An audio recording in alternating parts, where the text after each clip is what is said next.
मस्तक सिंहासन पे हम आत्माएं, राजन बने और शासन चलाएं। कर्मेंद्रियां कर्मचारी हमारी, भ्रिकुटी बीच दरबार अपना सजाएं। मस्तक सिंहासन पे हम आत्माएं, राजन बने और शासन चलाएं।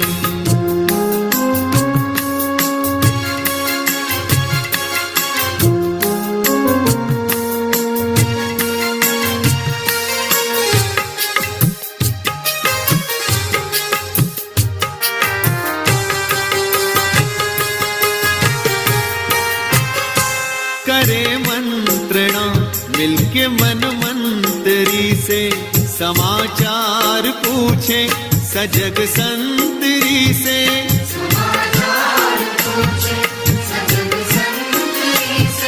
बड़ी सावधानी से इस राजधानी को माया की छाया से पल पल बचाएं। मस्तक सिंहासन पे हम आत्माएं, राजन बने और शासन चलाएं। कर्मेंद्रियां कर्मचारी हमारी, त्रिकुटी बीच दरबार अपना सजाएं।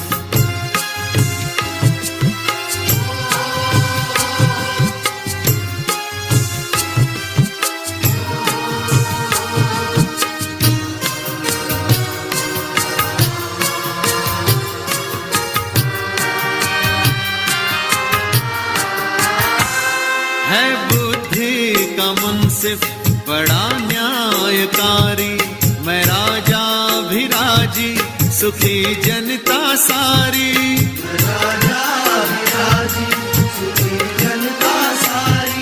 सुसंस्कारों की जो सेना सजग हो, तो दुर्गुण के दुश्मन से धोखा न खाए।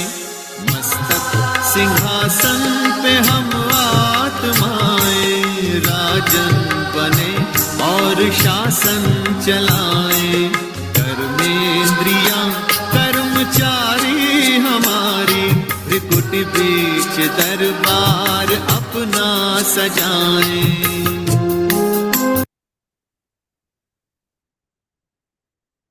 ओम शांति।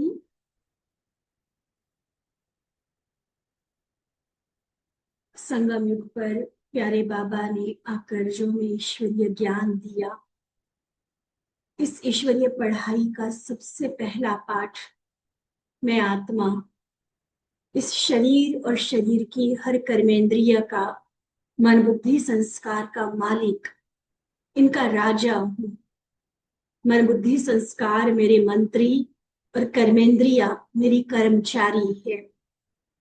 जब से हमने स्वयं को आत्मा के बदले शरीर समझना शुरू किया, आत्मा रूपी राजा कमजोर हुआ और कर्मेंद्रिय हम पर हावी होती गई, जिस कारण विकारों में फंसते हम अति दुखी और कंगाल हो गए। अपना जो राज्य भगवान ने हमें दिया था, सारे संसार की बागडोर हमारे हाथ में दी थी, विश्व का मालिक बनाया था, वो सारा राज और ताज हमने खो दिया। और अब फिर से उसी राज्य को हमें वापस दिलाने के लिए बाबा जब धरती पर आते हैं, तो विश्व राज्य से पहले हमें स्वराज्य अधिकारी बनने की शक्ति और युक्ति देते हैं। स्वराज्य अधिकारी किसे कहा जाता है, कैसे उसकी चेकिंग करनी है कि कितना मेरा राज्य ठीक है नहीं है, चाहे मन बुद्धि संस्कार है, चाहे मेरी स्थूल कर्मेंद्रिय है, वो मेरे कंट्रोल में है या नहीं, और कैसे उसको कंट्रोल में करना है। हर बात की पूरी समझ बाबा की मुरलियों में हम सभी को मिलती है। और आज भी प्यारे बाबा की जो मुरली हम सुनने जा रहे हैं, ऐसा ही स्वराज्य अधिकारी माया जीत सो प्रकृति जीत बनाने के लिए बाबा ने बहुत सुंदर युक्तियां हम सभी को समझाई है। क्यों जरूरी है माया जीत बनना, प्रकृति जीत बनना, वो भी बाबा ने समझाया। वर्तमान में हमारी अवस्था क्या है, इसकी चेकिंग भी बाबा ने करवाई है। और साथ साथ एक बात बाबा ने यह भी पक्की कराई कि विश्व के परिवर्तन की या दुनिया के विनाश की बात नहीं सोचो। समय कब पूरा होने वाला है, सतयुग कब आने वाला है, ये हमें गिनती करने की जरूरत नहीं है। हमें खुद को देखना है कि मैं स्वराज्य अधिकारी कितना हूं, मेरी रूलिंग और कंट्रोलिंग पावर कितना काम कर रही है। जिस गुण जिस शक्ति का मैं समय पर प्रयोग करना चाहती हूँ, क्या उस परिस्थिति में उसी गुण व शक्ति का प्रयोग कर पाने में मैं समर्थ हूँ, या सिर्फ सोच में रह जाते हैं। या समय आता है, परिस्थिति आती है, बीत जाती है और बाद में ये सारी बातें याद आती हैं कि ये करना चाहिए था, वो बोलना चाहिए था, ऐसे चलना चाहिए था। क्या है हमारा हाल? आज वह सर्व सम्राट, पूरे तीनों लोकों का मालिक, अपने स्वराज्य अधिकारी बच्चों से हमारे राज्य का हालचाल ले रहे हैं। बहुत ही शक्तिशाली बाबा की मुरली है, बहुत ध्यान से सुनेंगे भी। और जो जो चेकिंग बाबा ने करवाई है, भले साथ में भी हम करते रहेंगे, लेकिन उन पॉइंट्स को नोट करके एकांत में बैठकर अपने पूरे दिनचर्या को, पूरा हमारा जो पिछले कुछ समय से जो व्यवहार चल रहा है, स्थिति है, उसको हम गहराई से रियलाइज करेंगे। कितना हम आगे बढ़े हैं, कितना अभी परिवर्तन बाकी है। बहुत सुंदर जैसे दर्पण दिखाने वाली बाबा के ये महावाक्य हैं।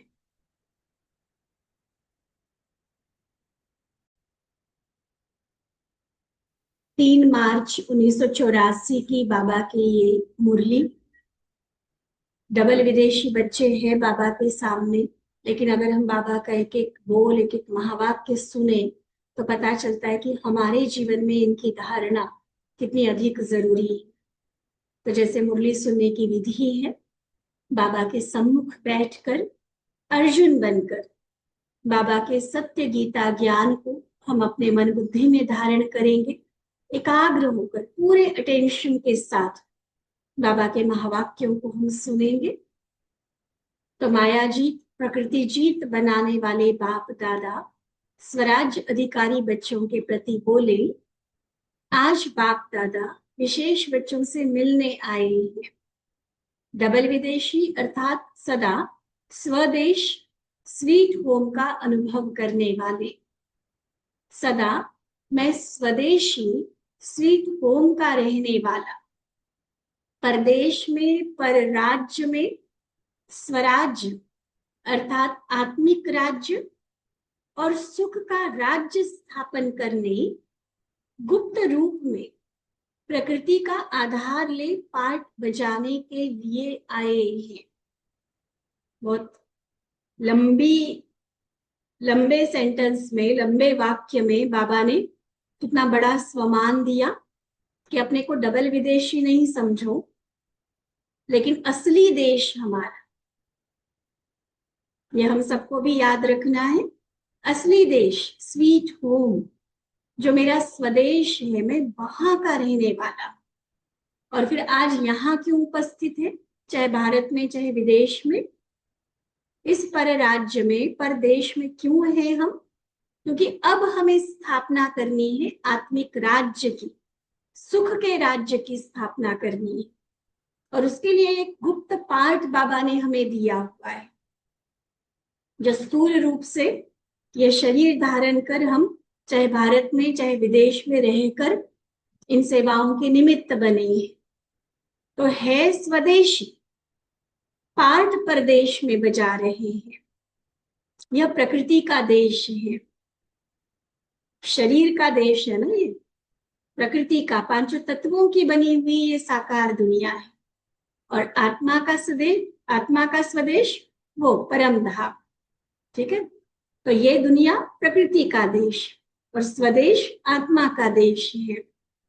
अभी प्रकृति माया के वश है, माया का राज्य है, इसलिए परदेश हो गया।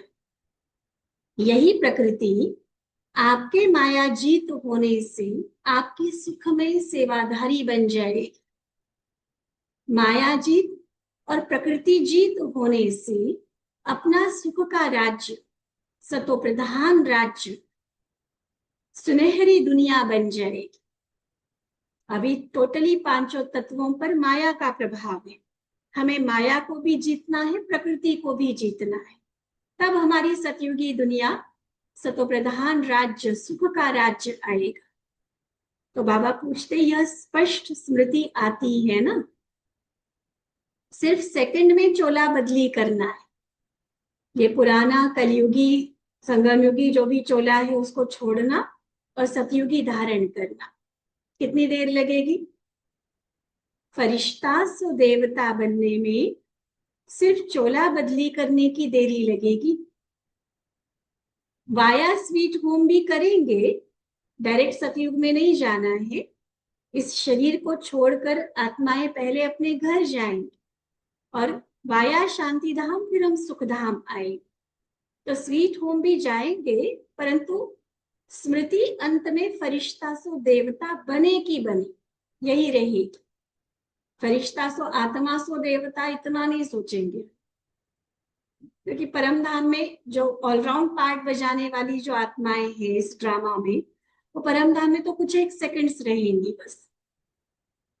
बस फरिश्ता बने, टच किया परम धाम में और फिर नई दुनिया में पार्ट बजाने देवता रूप में उतरे। तो यही स्मृति रहेगी कि अब बस फरिश्ता सो देवता बने की बने, देवताई शरीर की, देवताई जीवन की, देवताओं की दुनिया की, सतो प्रधान के समय की स्मृति रहती है।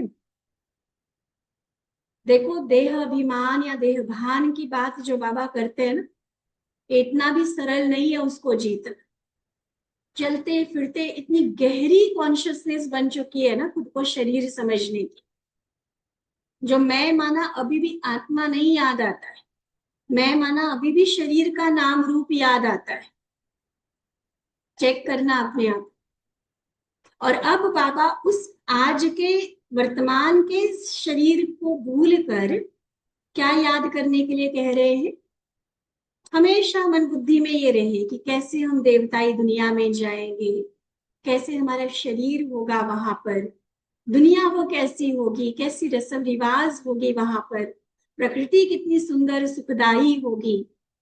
अनेकों मुरलियों में बाबा ने उसका वर्णन हमें बताया हुआ है। और ये सिर्फ वर्णन माना थ्योरी की बात नहीं है, आत्मा में वो पार्ट भी तो है ना नुंधा हुआ, बस वो स्मृति एक मर्ज रूप में है, छिपी हुई सोई हुई है स्मृति। और बाबा हमें क्या कहते हैं, अब उसको इमर्ज रूप में लो। जैसे कल की बात, मुरलियों में कई बार हमने ये शब्द सुना है।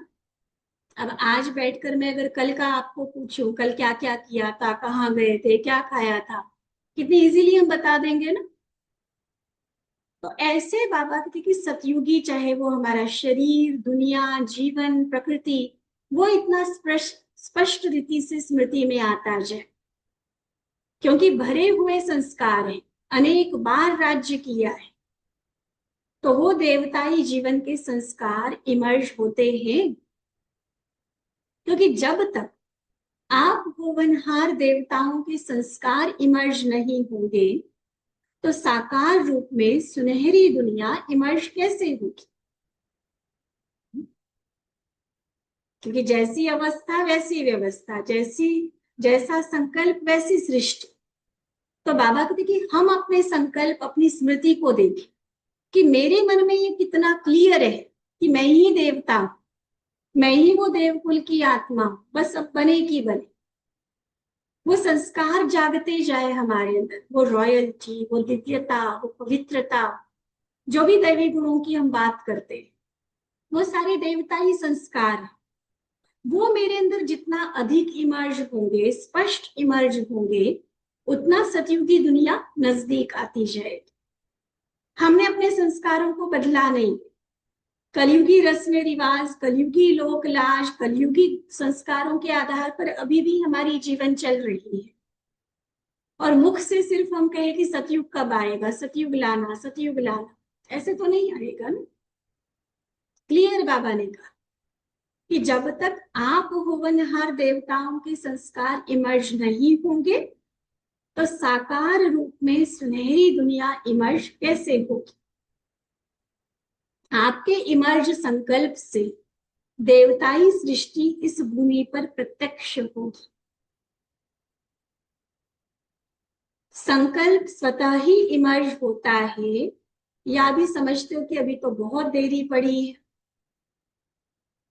बाबा कहते देवताई शरीर आप देव आत्माओं का आवाहन कर रहा है। दिखाई दे रहे हैं अपने देवताई शरीर, जैसे ब्रह्मा बाबा की हिस्ट्री में हम हमेशा सुनते हैं। बाबा को ऐसे लगता था जैसे ये पुराना शरीर वाला चोला उतारना है और मेरा कृष्ण वाला चोला जैसे कुंटी पर लटका हुआ है, हैंगर पर टंगा हुआ है, बस उसको ये उतारना है और वो पहनना है, चोला बदली करना है बस। तो क्या वो टंगा हुआ हमारा इतना स्पष्ट दिखाई देता है देवताई शरीर? कब धारण करेंगे? पुराने शरीर से तो दिल नहीं लग गई। बहुत गहरी चेकिंग वाला पॉइंट है। बाबा कहते पुराना टाइट तो नहीं पहना हुआ है, पुराना शरीर पुराना चोला पड़ा हुआ है जो समय पर सेकंड में छोड़ नहीं सकते। भले इस शरीर में पुरुषार्थ करना सेवा करनी सब पता है बाबा, लेकिन लगाव है, शरीर में फंसी हुई बुद्धि है हमारी, तो उसको छोड़ना मुश्किल होगा। ना देह भूलेगी ना सतयुगी दुनिया याद आएगी। ठीक है। निर्बंधन अर्थात लूज ड्रेस पहनना, जब चाहे फटाफट उतरो और उतारो उसको और नहीं पहने। तो आप सबको क्या पसंद है, लूज व टाइट? टाइट तो पसंद नहीं है ना, जो निकालने में भी खींच खींच के निकालना पड़े, ऐसा तो टाइट नहीं है ना, बंधन तो नहीं है।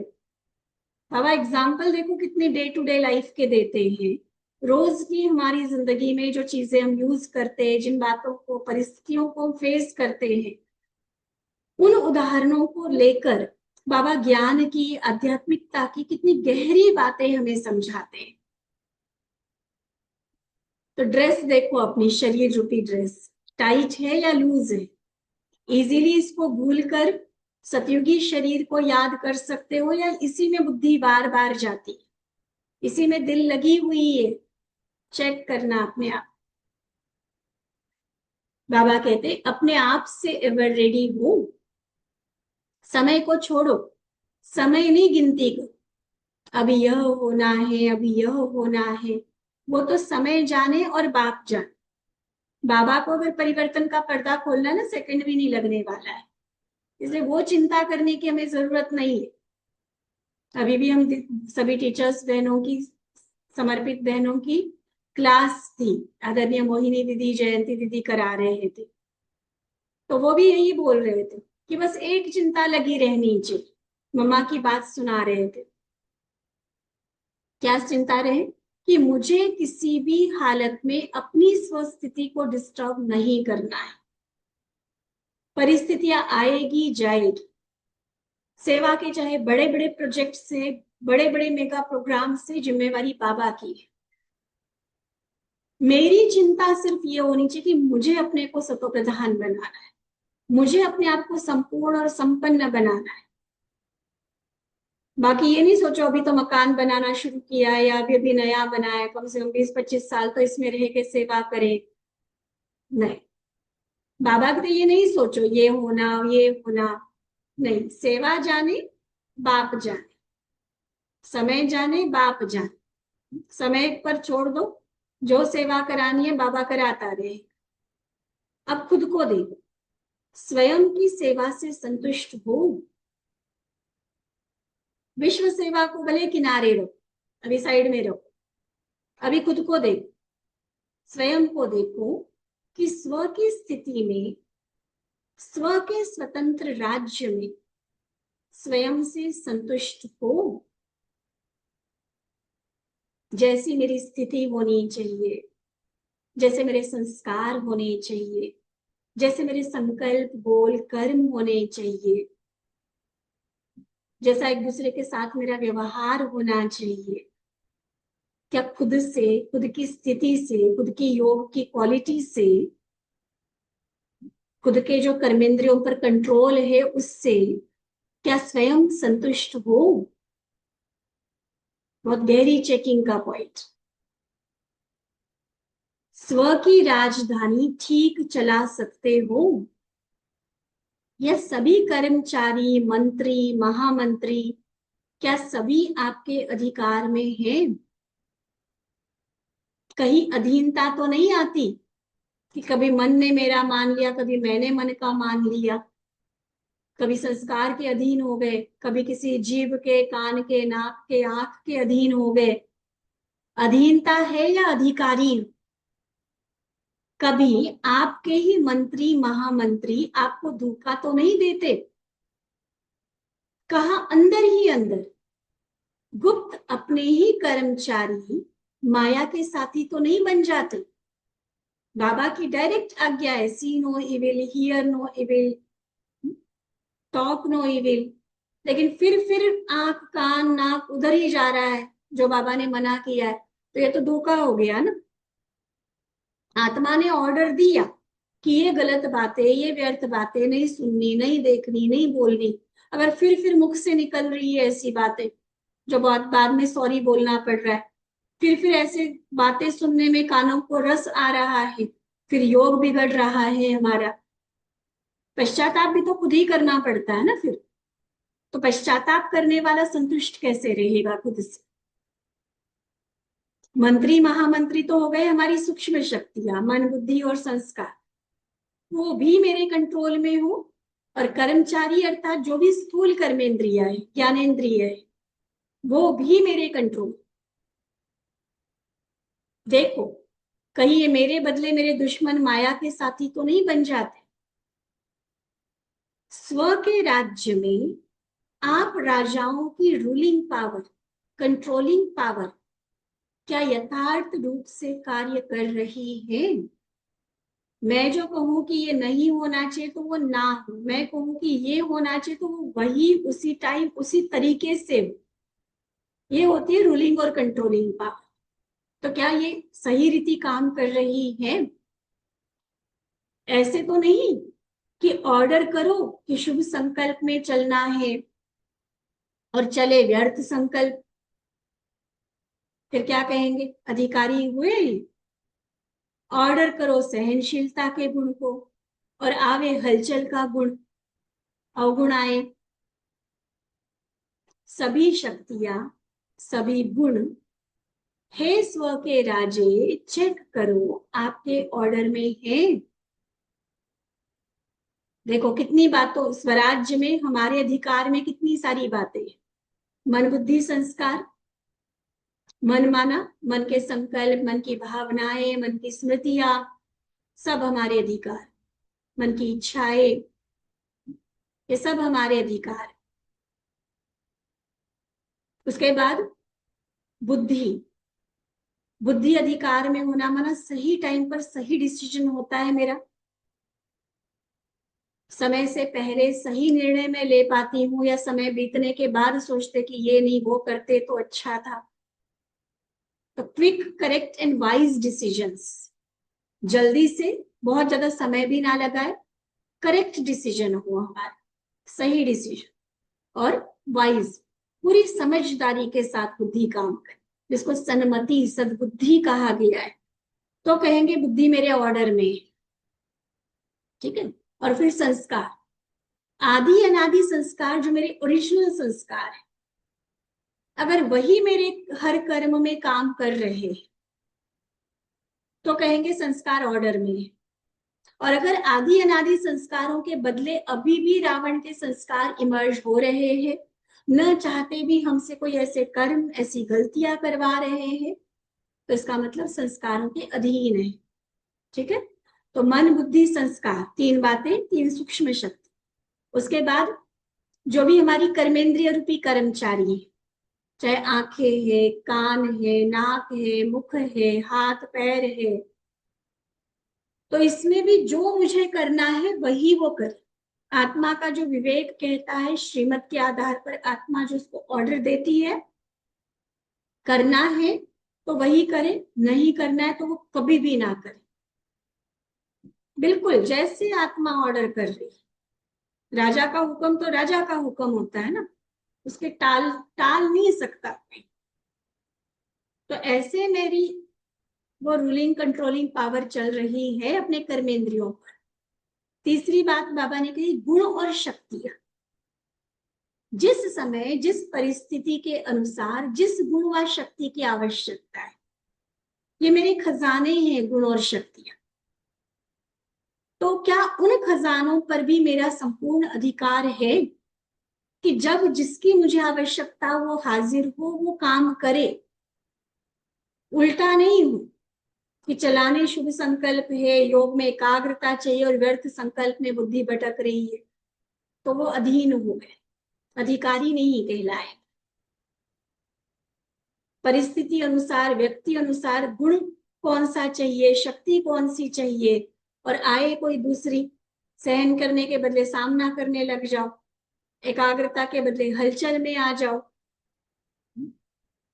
तो ऐसे तो फिर अधिकारी नहीं कहलाए।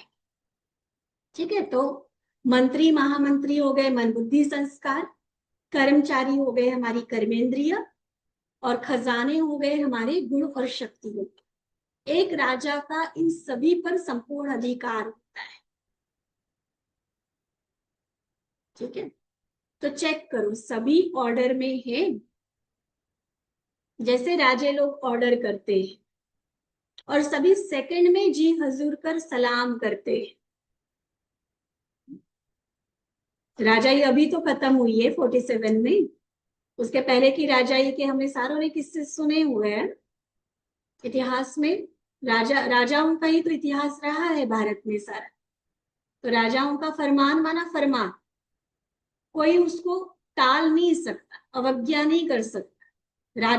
राजादेश हुआ है तो पालन करना ही होगा, चाहे कोई कितना भी मजबूर होके करे या खुशी से करे।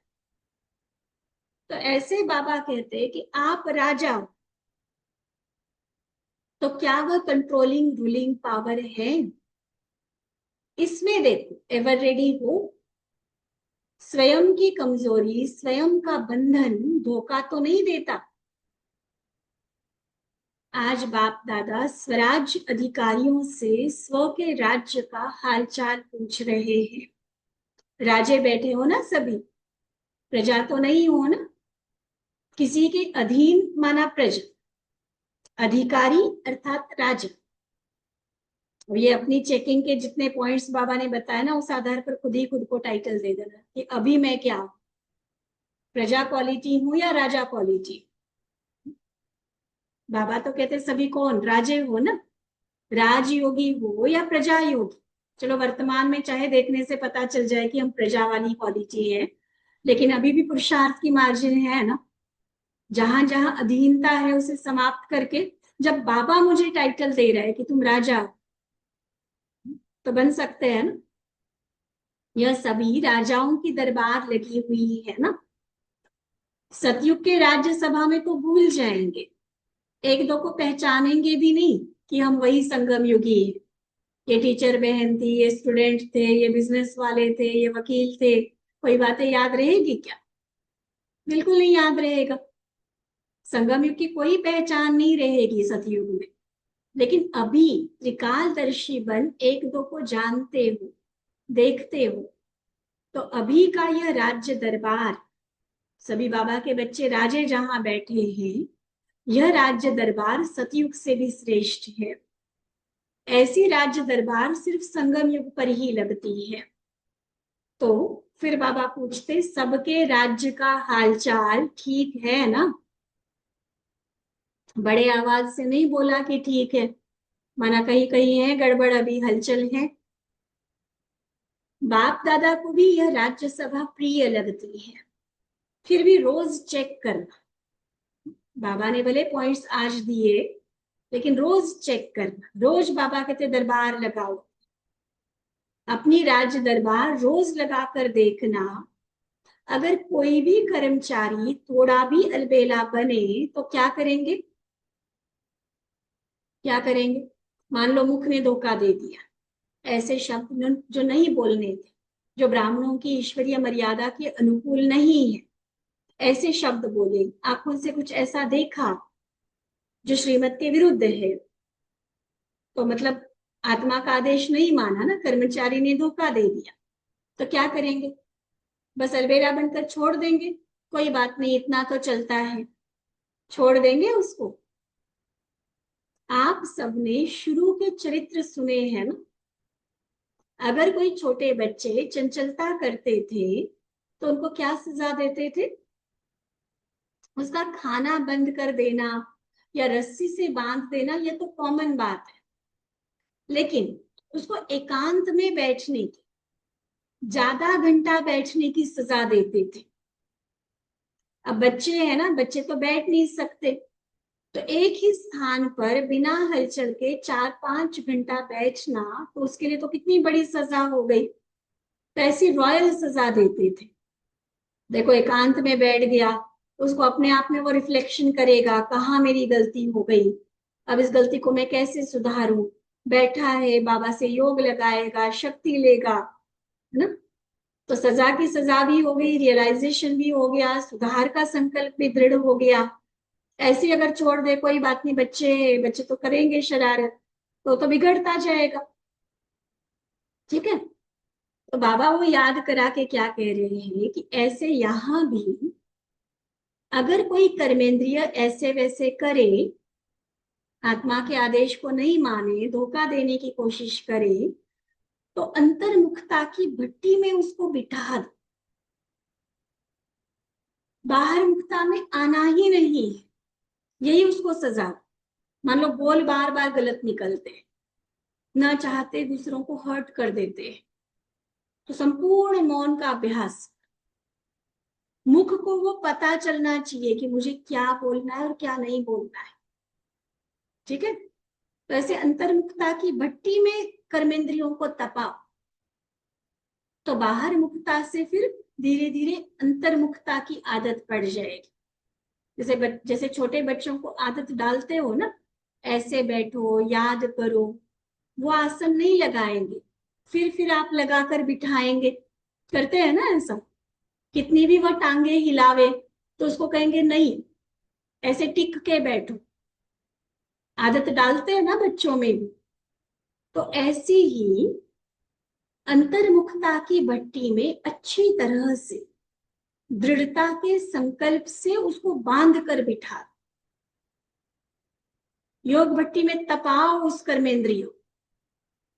और कोई रस्सी नहीं बांधनी है, जैसे श्री कृष्ण को दिखाते यशोदा मैया ने ओखली से बांधा, तो कोई रस्सी से बांधने की बात नहीं है, लेकिन दृढ़ संकल्प की रस्सी, जो मन हिले नहीं। अंतर्मुखता के अभ्यास की भट्टी में उसको बिठा। ठीक है, आएगी अपने आप को ये सजा देना। अगर अलबेले होकर छोड़ देंगे ना, कभी भी परिवर्तन नहीं हो पाएगा। कईयों को हम देखते हैं सालों से चल रहे हैं ज्ञान, सेवाओं में भी आगे है, हर तरह से, मतलब बीके जिसको हम कहे, वो बीके वाली लाइफ है उनकी, लेकिन फिर भी कोई कोई ऐसे कड़े संस्कार है, सालों से चले आ रहे, परिवर्तन ही नहीं होता। फिर कहेंगे क्या करूं, मैं तो हूं ही ऐसे, मैं हूं ही ऐसा बचपन से। तो योग किस लिए है? योग परिवर्तन के लिए ही तो है ना। लेकिन परिवर्तन के लिए जो विधि बाबा ने बताई, देखो 63 जन्मों से हम कर्मेंद्रियों के अधीन रहे, उनकी मनमानी चलती रही है। अब मैं आत्मा कहूं कि भाई राजा तो मैं हूं, अब तुम मेरी मानो, तो इतना इजीली तो वो नहीं मानेंगे ना।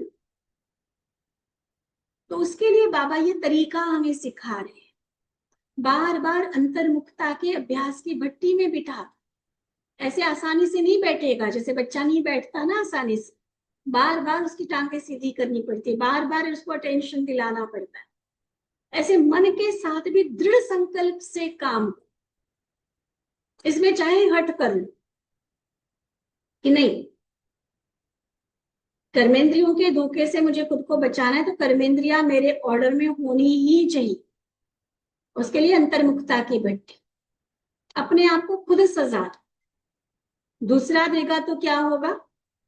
दूसरी अगर आपको कहे कि आपके यह कर्मचारी ठीक नहीं है, इसको सजा दो, तो क्या करेंगे? थोड़ा सा तो मन में आएगा ना, ये क्यों कहता। लेकिन अपने आप को खुद देंगे ना, तो सदा काल रहेंगे। खुद की रियलाइजेशन से चेंज। कोई दूसरे ने कहा, उसके डर या लिहाज रखने के लिए थोड़ी देर के लिए हमने खुद को ठीक कर लिया, वो परिवर्तन कोई परिवर्तन नहीं कहलाता है। वो तो टेम्पररी संस्कार को दबाने वाली बात हो जाती है। परमानेंट जो चेंज है वो तब आएगा जो खुद रियलाइज करेंगे, खुद भट्टी में उसको तपाएंगे, तो सदाकाल जो बाबा चाहता है वैसा हो पाएगा। दूसरे के कहने से सदाकाल नहीं होगा। दूसरे के इशारे को भी जब तक अपना नहीं बनाया है तब तक सदाकाल नहीं होता। दूसरा कहेगा तो हम जस्टिफाई करना शुरू कर देते हैं, बहाने बनाना शुरू कर देते, ये ऐसे था ना, वैसे था ना, इसलिए बोला, इसलिए ऐसा हुआ, है ना। उसको कन्विंस करने की कोशिश करें, या कहीं इसके और आगे जाकर वो मेरी कमी बता रहे, मैं उसकी कमी बताना शुरू कर। इसलिए बाबा कहते दूसरे की बात को छोड़ो, खुद खुद को रियलाइज कर, मुझे क्या करना है, कैसे चलना है, कैसे चलाना है कर्मेंद्रियों। समझा? राजे लोग कैसे हो, राज्य दरबार अच्छी लग रही है ना, सब बड़े राजे हो ना, छोटे राजे तो नहीं, बड़े राजे। अच्छा, आज ब्रह्मा बाप खास डबल विदेशियों को देख रूरिहान कर रहे थे, वह फिर सुनाएंगे। अभी तो ऑस्ट्रेलिया ग्रुप से बाबा ने बात की है। सदा याद और सेवा का बैलेंस रखने वाले बाप दादा और सर्व आत्माओं द्वारा ब्लेसिंग लेने वाली आत्माएं हो ना। बैलेंस कौन सा? याद और सेवा का। फिर ब्लेसिंग मिलेगी बाबा की भी और परिवार की भी। यही ब्राह्मण जीवन की विशेषता है, जो सदा पुरुषार्थ के साथ साथ ब्लेसिंग लेते हुए बढ़ते रहे। ब्राह्मण जीवन में यह ब्लेसिंग एक लिफ्ट का काम करती है। इस द्वारा उड़ती कला का अनुभव करते रहेंगे। ठीक है, ब्लेसिंग दुआएं जो मिलती है ये लिफ्ट का काम करती है, बहुत मेहनत को आसान कर देती है, कम से कम मेहनत में अधिक से अधिक सफलता दिला देती है। जैसे लिफ्ट में कदम रखा और जिस फ्लोर पर पहुंचना है पहुंच गए, एक कदम ही तो रखने की देरी होती है ना, लिफ्ट अपने आप पहुंचा देती है बिना मेहनत के। ऐसे बाबा कहते हैं ये दुआएं इतना काम करती है, लिफ्ट का काम। इस द्वारा फिर उड़ती कला का अनुभव करते रहेंगे। बाप दादा का बच्चों से विशेष स्नेह है। क्यों? क्योंकि सदा एक अनेकों को लाने की हिम्मत और उमंग में रहते हैं। यह विशेषता बाबा को भी प्रिय है। मैं आई बाबा के घर में, मैं आया, मैंने बाबा से वर्षा पाया, प्यार लिया, तो मैं अगली बार आऊं तो 2-4 को 10 को और लेकर आऊं बाबा के घर में। ये संकल्प, ये उमंग बहुत अच्छा रहता है, क्योंकि बाबा का भी कार्य है ज्यादा से ज्यादा आत्माओं को वर्षे का अधिकारी बनाना। तो फॉलो फादर करने वाले बच्चे विशेष प्रिय होते हैं ना, आने से ही उमंग अच्छा रहता है। अभी अभी नए ज्ञान में चले और शुरू से ही उमंग रहता है। यह एक ऑस्ट्रेलिया की धरनी को जैसे वरदान मिला हुआ है, एक अनेकों के निमित्त बन जाता है। बाप दादा तो हर बच्चे के गुणों की माला सिमरण करते रहते हैं। ऑस्ट्रेलिया की विशेषता भी बहुत है, लेकिन माया को भी थोड़ा आप ज्यादा प्रिय हो। माया भी अपना रूप दिखाती रहती है। जो बाबा को प्रिय होते हैं ना, वो माया को भी प्रिय हो जाते हैं। कितने अच्छे अच्छे, थोड़े समय के लिए ही सही, लेकिन माया के तो बन गए ना, आएंगे फिर यही। बाबा ये नहीं कह रहे कि परमानेंटली चले, लेकिन थोड़ी देर के लिए तो माया की ग्रहचारी में आ गए ना। क्यों? क्योंकि माया भी उन्हीं को छेड़ने की और अपनी तरफ करने की कोशिश करती है, जिनको बाबा ज्यादा प्यार कर रहा है, जो आगे बढ़ रहे हैं। तो बाबा कहते आप सब तो ऐसे कच्चे नहीं हो ना, कोई चक्कर में आने वाले तो नहीं है ना। बाप दादा को अभी भी वह बच्चे याद है। कितना रहम बाबा को आता होगा, देखो ऐसे बच्चों के लिए। सिर्फ क्या होता है, किसी भी बात को पूरा न समझने के कारण ये भागंती होने वालों का कारण बाबा बता रहे हैं। बाबा के ज्ञान को, मर्यादाओं को, धारणाओं को, कोई भी बात को पूरा न समझने के कारण क्यों और क्या में आ जाते हैं। कई सिस्टम के लिए बहुत सवाल उठाएंगे, ऐसा आपके यहाँ क्यों है, वैसा क्यों है ना। तो फिर माया के आने का दरवाजा खुल जाता है। क्यों, क्या, व्यर्थ संकल्प चले, माया की एंट्री हो गई। आप तो माया के दरवाजे को जान गए हो ना, इसलिए पूरा निश्चय बुद्धि होकर चलना बहुत जरूरी है। जहां निश्चय में थोड़ा सा भी कसर रह गई, माया के लिए वो गेट खुल जाता है। इसलिए दरवाजे को जान गए हो तो न क्यों क्या में जाओ और न माया को आने का चांस। सदा डबल लॉक लगा रहे, याद और सेवा, यह डबल लॉक है। सिर्फ सेवा सिंगल लॉक है, उसमें माया एंटर कर सकती है। सिर्फ याद, अगर सेवा नहीं सिर्फ याद तो भी सिंगल लॉक। दोनों का बैलेंस, याद भी और सेवा भी, तो दोनों का बैलेंस ये है डबल लॉक। वो माया नहीं पार कर सकती, उसको नहीं तोड़ सकती। देखो, बाप दादा की टीवी में आपका फोटो निकल रहा है, फिर बाप दादा दिखाएंगे, देखो इस फोटो में आप हो। अच्छा, फिर भी संख्या में हिम्मत से, निश्चय से अच्छा नंबर है। बाबा को ज्यादा प्रिय लगते हो ना, इसलिए माया से बचने की युक्ति बताई। ठीक है, तो युक्ति बाबा ने तो बता दी, अब आजमानी हमें है, प्रयोग उसका करना है। अच्छा, सदा माया जीत, प्रकृति जीत, राज्य अधिकारी आत्माएं, गुणों और शक्तियों के खजानों को अपने अधिकार से कार्य में लगाने वाले, सदा स्वराज्य द्वारा सर्व कर्मचारियों को सदा के स्नेही साथी बनाने वाले, सदा निर्बंधन एवर रेडी रहने वाले संतुष्ट आत्माओं को बाप दादा का याद, प्यार और नमस्ते। हम रूहानी बच्चों की रूहानी बाप दादा को दिल व जान, सिख व प्रेम से नमस्ते, नमस्ते, नमस्ते। अच्छा, ओम शांति।